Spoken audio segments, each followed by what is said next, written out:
So I thought I blew a controller because I'd blown one or two in the past, and so got a new controller, put it in. Bike still wouldn't work. Never had any problems with the motor, but until now. So it's actually the motor. I blew the motor. As you can see, here it is. They have very, very small vent holes here. You can see through. So I have a new motor coming. I am going to drill all these out about 2 to 3 times the size for the heat, because I can see here everything just melted all into one big solid wire. So heat seems to be the biggest issue with the controllers, with the motors, with the chargers. You can keep them cool enough, you're good. Another thing I noticed was they use skateboard bearings, which is great because they're easily available, but they have the rubber seal here. Well, you put these under high RPM and high heat, you're gonna have some oil leaking out of there, which is exactly what I found all in here, oil.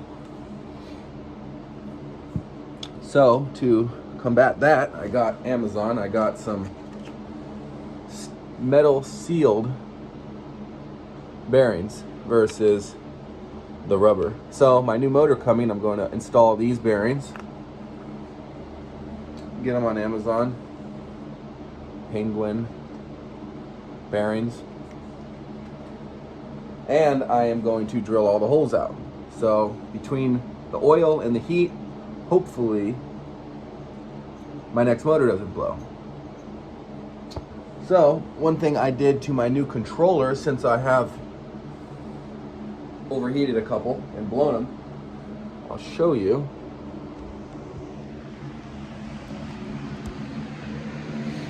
I have drilled holes all along the side here and on the top, and I'm going to leave the front open and exposed. I bought some screen material, and I'm going to cut out a little screen, put it on the front so no bugs or anything can get in there, and I'm going to put a screen material over these holes as well, and hopefully combat the heat.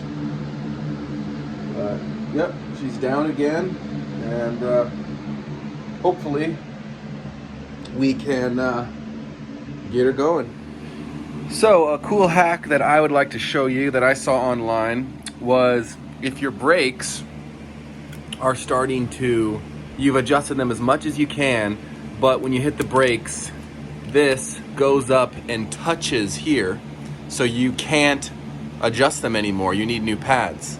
But if you look at your pads, there's still material on the pads. So what I did and what I saw was, you take these 2 bolts out here, this comes apart, there's a little spring, watch out. It keeps them apart so it doesn't rub on your rotor. And you trace out your pads, and you apply this little plastic thin on the insides of your pads, so it pushes them a little bit closer to the rotor, so it allows you to use more of the meat on your pads that would usually just go to waste. You'd have to throw them away. So you can get twice the life out of your pads, and it's just nice because these pads kind of do go fast, especially when you're souping them up and you're doing 50 miles an hour. That's why I upgraded my brakes. I added made this and added brakes, so now I have twice the braking power in the rear. It's nice. When they're adjusted good, and I could tap the brakes with 2 fingers and lock up the rear tire at 50 if I wanted to. So it's really nice, and it's important to have good braking, especially when you start going faster and you're weighing over 200 pounds on a kid's toy. So a nice little hack I'd like to throw in there to help you guys out, so you don't have to replace your pads all the time. Okay, got the new motor here. One thing to note is it claims 6,500 RPM. The other one claimed 49. I took the sticker off and put this on for cops, because you have to be under 750 watts to be legal in California, to have no moped registration. So as you can see in here, black, and you can see melted. It's the old one and what it's supposed to look like. So I got the bearings out. Got the new bearings here, gonna install these. And I'm in the process right now of drilling these holes larger. I left this little corner one here so you can see what they were and what they are now. I am worried to get dust in there, so I got to be careful not doing too much off-roading, more of street driving anyway. But yeah, we'll see how it goes.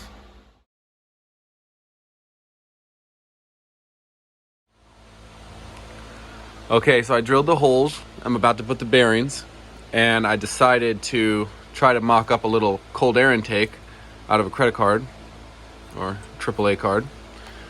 So the plan is this would be the front of the bike.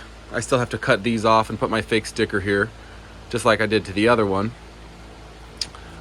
So sprocket comes to about the top of this line right here. So if I just barely go like that, I'll drill 2 holes here and catch 2 of these. And all I did was heat it up and cut it, and if it all goes to plan, it's going to be scooping up air.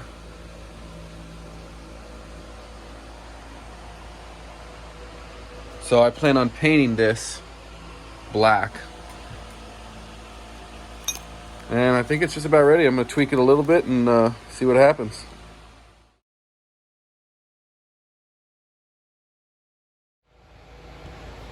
Okay, here it is, all put together. New bearings, all drilled out. I did smaller ones here and bigger ones. I didn't want to do them all big. I didn't want too much dirt getting in there, but I think it looks cool as well. So, and then over here, as you can see, I did a lot of big ones here because this is where my air intake is going to sit.